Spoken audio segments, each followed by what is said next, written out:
Hey, this is Minute Book Reports. In this video, I wanted to talk about The Bad Beginning in the context of the book and then the Netflix series. And I want to make sure to talk about this story with the book in mind first. And so this is not a straight up review on the Netflix series. This is a talk about the book, and then I'm going to talk about the Netflix series in sort of comparison or just sort of making comments on, as I watched the first two episodes, what some of the things I was thinking about. So first I want to share some general thoughts on the book. The book was very short, which if you've seen the book, it's like super tiny and you should be able to finish it within maybe a few hours at the most. It's a very quick read with a very simple story. It's basically about these three orphans who have a family fortune. Their parents die in a fire, and then they go to live with Count Olaf, who is this terrible man. He has this plan to try to steal and control their fortune by marrying the oldest Baudelaire daughter, and they end up spoiling his plan and he runs away, and that's the end of the story. I thought the book introduced some interesting and awkward ideas like marrying a 14-year-old. I guess in the context of the story and in the context of that community, it was okay, but I thought that was just kind of strange to introduce in a children's story. I also found it very difficult with the character of Sonny. I know in the story she's an infant, she's a baby, and she sort of babbles, and then there's a translation in the book on what she says, or her siblings can understand her. But I wish she was a little bit older. Like, I wish she wasn't 1 year old or however old she is in the story. I wish she was like maybe 5 or maybe 4, so that she can at least communicate with everyone. And it's not like a stopping point, because you'll have often the pattern that is spoken, I've noticed, is you'll have Violet or Klaus speak, and then you'll have the other sibling among the two speak, and then you'll have Sonny sort of chime in with something like baby talk, and then you'll have to kind of figure out what it is that she's saying, and it does break in the story, and I wish that she was just a little bit older. But overall, I really enjoyed the story. It was very fast, very clean, and it makes me look forward to what's happening next, especially because Count Olaf got away. Before talking about the Netflix series, I want to mention what I found to be the most intriguing thing about this book, and I assume it's going to be in the rest of the series as well, is this introduction about vocabulary. And I really like how vocabulary is inserted in this book. Some people may not like it, where the vocabulary word gets said and then there's a break in the sentence or a break in the narrative where they explain what that vocabulary word means. Sometimes Klaus will say we know what that means, but sometimes it's just said mid-paragraph, where as the reader you just have to kind of stop, you understand what the word means,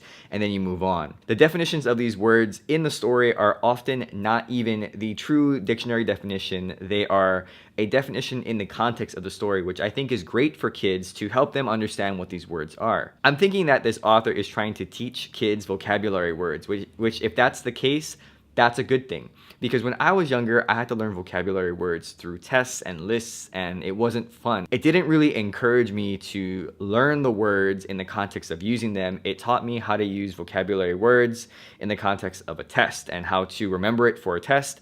And once the test was over, I didn't remember the word anymore because it didn't serve a purpose. And how the author is trying to teach vocabulary words within his story, I think that's great. And if that was the intent, great job. So now let's talk about the Netflix show. And I took some notes down on my phone as I was watching it, and it was not bad. I actually enjoyed it. But I did want to comment on some of the things that I noticed. So the first thing I want to comment on is the narrative storytelling style, which they introduce the narrator as Lemony Snicket, and he's actually a character in the show, which I thought was interesting. I didn't expect that, because although he plays a very big role in the narrative of the books, in the story I just assumed they would completely ignore that. But they kind of had this Twilight Zone type of narrator where he would step in and kind of talk, and then he would leave, and then the story would continue. Or sometimes he would step in frame, and then the story would kind of pause. He would talk, the story would continue, and then he would talk, and then he would leave. So it was a very interesting cinematic technique, I guess. But it was just a very interesting way that they portrayed that in the show. In the beginning, there was a lot of narration, and to me, I remember thinking, why don't people just read the book? If they're going to narrate the entire thing, seemingly word for word, why would I watch the Netflix show when I could just read the book? But then they sort of toned down the narration from Lemony Snicket, and they actually allowed the characters to act. They allowed them to progress the story, which I thought was a really good thing, with some side commentary here and there.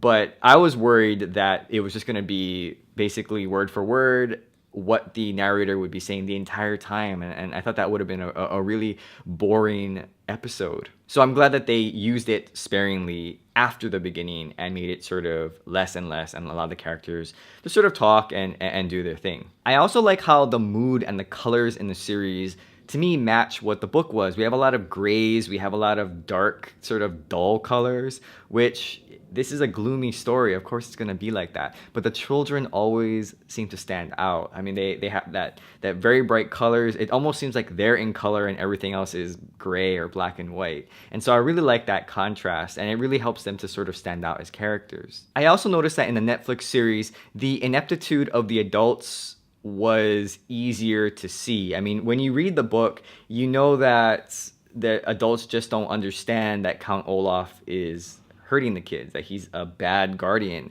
But in the television show, from almost the beginning, when the children go to the Pole residence and they stay with his family for a while, especially the wife, it just like talking down to them, it's just so bad. And we don't get that until Judge Strauss later on in the story, but I never felt like it was that bad. It always seemed like the adults were clueless and that children were on top of it, but the show made it very apparent, and that was something that I wasn't necessarily prepared for. Not saying if it's good or bad, just something that I noticed. In the show, they also give Klaus a little memento. I thought it was a puzzle at first, but I'm thinking it's more like a little mini telescope that everyone seems to be using that has that little eye thing. So I assume that that's going to play an important role or some kind of role in this story, which wasn't in the book. The acting was excellent, and the fact that there's a little personality in Count Olaf in this version of the story, I like that in the Netflix version, because in the book he seems very much evil, very much flat. He's just a bad guy. But in the show, I guess they're able to make him more sarcastic, more playful. He is very evil,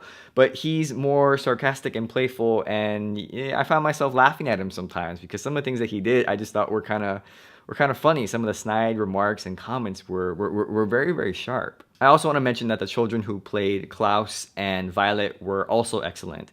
Klaus was very much what I thought Klaus would be. Very bookish, very smart. And although he gets sort of emotional when he gets hit by Count Olaf, he is very, very much in line with who he is, or who I interpret or imagine that he was in the book version of the story. And Violet was excellent. They were able to cast an actress who was very much positive and smiley and innocent, but yet also someone who could pull off the inventor, the scientist, the mechanic person that could create these new inventions, and I like that. They did an excellent job. The show made it seem like Judge Strauss played a bigger role than she, I feel, actually did in the book version. They have a lot of scenes together, which they do in the book, but those to me were sort of glossed over because her character served really the purpose of providing them with a library so that Klaus could read about the nuptial law and just have a sort of semi-home. But the way that the show interpreted them, it almost made it seem like she really wanted to adopt them and she was really missing out. And you had this sort of emotional connection between her and the children that I didn't really feel like happened in the actual book. That musical number was pretty funny in the house. I didn't expect a musical number. I laughed at that part. I thought that was really great. It sort of gave personality to the other characters, the other henchmen, his accomplices, because although they appear, throughout the story later on, throughout the series, we don't really get to know them. So I felt like in this story, we were able to kind of get to know them a little bit better. They had lines, they danced, they moved, and I thought that was really great. And the last thing I want to mention from the first episode is the fact that the parents are alive, and I think that changes the story a lot. Now, I've only read the first 4 books. They assume that the parents are gone. I don't know if the story is supposed to reunite the parents with the children at the end. If that's the case, I kind of wish they didn't have that. I understand that they did that so that there's a bigger story happening here, and it seems like they're trying to make it like this mystery spy secret society type of story. I never got that in the book version. I never got that there's some kind of Illuminati thing going on, although they do see the eye quite a lot. But it just surprised me that they would even show the parents like that. I thought it was like a dream sequence at first, but then I realized that, oh, this is actually really happening. They actually are alive. And to me, that changes the dynamic of the story, because now it's not a here's these children trying to survive and move beyond and past their parents. The story, at least with the Netflix version, it makes it a reuniting story. It makes it a survival story so that they can then be together at the end. And it's a survival story of both the children and the parents at the same time. For me, I like the book version where the parents are just gone and we have these three siblings. But if the story is supposed to reunite them later, then I'm hoping to get that information later, not in the first episode of the story. So I'm not really a big fan of that. I kind of wish they left the parents out, but I guess it's what they chose to do, so we'll see where that goes. Now with episode 2, I had to double check because I wasn't sure if Gustav was an actual character in the book, like if I actually missed him. And I know that he appears sort of by absence in the second book, but in this series they made him sort of seem like a undercover agent of some kind, again sort of tying together with this Illuminati secret society effect. And I had to double check to make sure, like, wait, did I miss that? Was he an actual character in the first book? I also had to double check about Mr. Poe's secretary. I think her name is Jacqueline. I have to look through and see, like, was there actually a character like that, or was that just for the story? And of course it's just for the Netflix series, but it wasn't something that I would have paid attention to if it was in the book. Now I understand that they're trying to make a congruent storyline amongst all the different episodes, and that's okay, that's fine to do. I guess for me, having read the book, I'm reading them sort of more in like compartments rather than a longer series of a story, and that there are less things connecting each book from the previous book.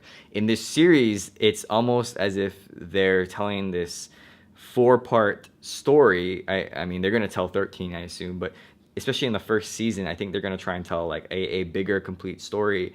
And then from there, they're going to, with the next episodes, they're going to tell like another, I think, 4 or 5 book story together. And I'm not sure if that's necessary. Maybe that's just something that audiences expect nowadays with television and Netflix and being able to watch all these episodes one after the other. But I never felt like that was necessary to have in the books. But overall, I'm enjoying the Netflix series. I like the interpretation of what the director, producers, all those people, script, like they all put into this series, because I think it's very close to the book. Now, the elements that include the parents and include this Illuminati stuff, I don't know, I'm not really a big fan of that. I think the stories are fine as is, but I understand that in order to keep a general audience sort of interested and to keep them sort of tied to the story so that they want to watch the next movies in case they didn't read the book, I completely understand those devices to include in the series because they make the series exciting. But to me, the books are interesting enough to keep me wanting to read, to want to learn more,